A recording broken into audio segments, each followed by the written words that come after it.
hop group or artiste. Our first contestant is Jessica, dressed as her favorite group member, Chuck D, sporting a Public Enemy varsity jacket and her gangster hat and gangster pants.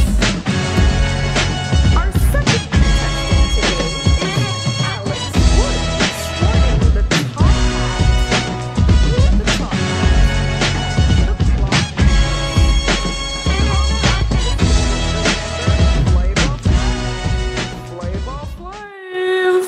Alright folks, let's jump right in. First question, how did Public Enemy change internet's distribution capability? By being the first band to release MP3 albums, which created technical advantages for years to come.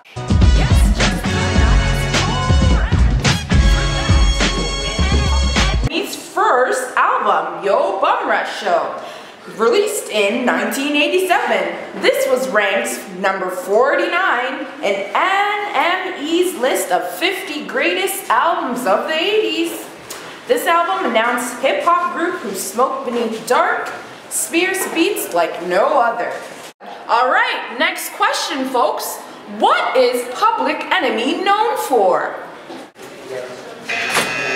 They are known for their politically charged lyrics and criticism of American media with an active interest and frustrations and concerns of the African American Black community. Next question folks. What artists were influenced by Public Enemy? No, Jessica. Alex, did you want to give it a try? On the rap media alone, Public Enemy influenced countless numbers of artists, and it was Chuck D's heavy-hitting lyrics and Flavor Flav's style and Terminator X's DJ that did this. Nas recently played a show in New York City promoting his new album. He finished off the new show with a cover of Bring the Noise by Public Enemy. Public Enemy did a collaboration in 1999 with metal group Anthrax. This was one of the first rock and rap collaborations, and it gave way to a new style of music. Rage Against the Machine adopted this style, and they did a cover of Public Enemy's 1988 track, Black Steel in the Hour of Chaos, with an appearance from Chuck D himself.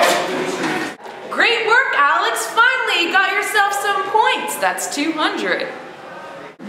Yeah, boy! No, wait. He didn't mention just how important the collaboration was with Anthrax. Like, I mean, they made their whole new genre. Rap metal, it's my favorite. And without this collaboration, there wouldn't be bands like Linkin Park, Rage Against the Machine, and Limp Bizkit. Like, without that, these artists wouldn't even be where they are today. Yes, Jessica, that is correct. Thanks for adding that information on. Now, next question, folks. Why was the 1986 interview Washington Times so controversial? Okay, the Washington Times interview was caused such a big uproar because the band member, Professor Griff, made anti-Semitic comments suggesting that Jews are responsible for the majority of the wickedness in the world. And Chuck D was then forced to kick him out of the group temporarily. Alright, let's head right over to the next question now. What were Public Enemy's contributions? Public Enemy made contributions to the hip-hop world with political, social, and cultural consciousness. They also made contributions because of the way that they sang the songs, with poetic rhymes and sound collages as a foundation. Good job, Jess! Just for that, you get another 500 points, and I'm gonna throw in Public Enemy's 9th album, There's a Poison Going On. Released in 1999, There's a Poison Going On comes out of the gate sounding like classical Public Enemy, which is exactly what Public Enemy intended, since their slight sonic change-up on He Got Game didn't result in, the top hits. Alright, let's head over to the next question. Who were Public Enemy influenced by? That's right. Public Enemy had influences from various musical acts in multiple genres. Chuck D once said in an interview that The Clash influenced him hugely in his early teenage years by being able to not only cross cultures in the United States, but also cross musical genres by leaking through the disco movement prevalent at the time. This heavily influenced and inspired Chuck D. The Beastie Boys inspired the members of Public Enemy while on their License to Ill tour in 1987, and they got Public Enemy to look at their stage show and come up with a few things to make a bigger impact on the audience. This was a huge thing for Public Enemy because their stage show was one of the reasons they got so big. Right on, Alex. Just the answer I was looking for. Just for that, today you'll receive the New World Order album released in 2005. The New World Order opens with the same sort of blustery, black conscious quote that marketed previous albums. Instead of Dr. King or Bobby Seale, they have employed the booming Brit bridle of Rev. Al Sharpton. Alright, next question. State the factors that relate to their personal matters. How do I say this in a good way? Flavor Flav? He's a little bit of a drama queen, and he became in the public eye again after his drug use in the 1990s. At one point, Flavor Flav is quoted saying that he spent about $2,600 a day on his drug problem over a period of 6 years. Do the math. Because of Flavor Flav's action, it gave his fans a negative impression on him. But like, who wouldn't think that?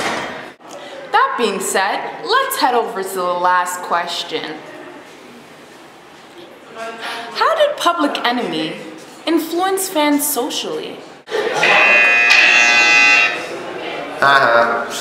Public Enemy tackled racism head-on in their lyrics.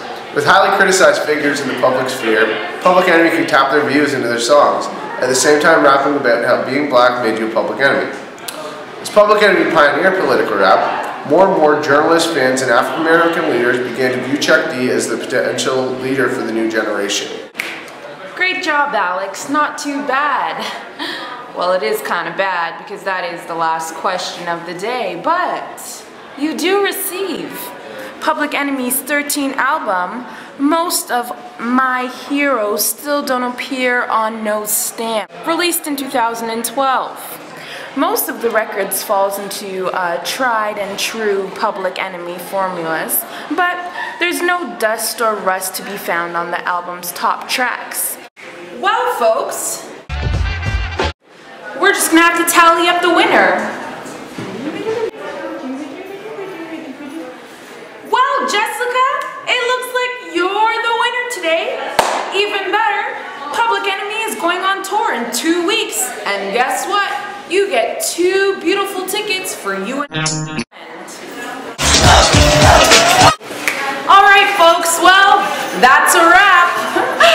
You can see my beautiful face next week on Rap City. To you, Anthrax and Public Enemy. And yo, Scotty, what we gonna do, G? Bring the noise!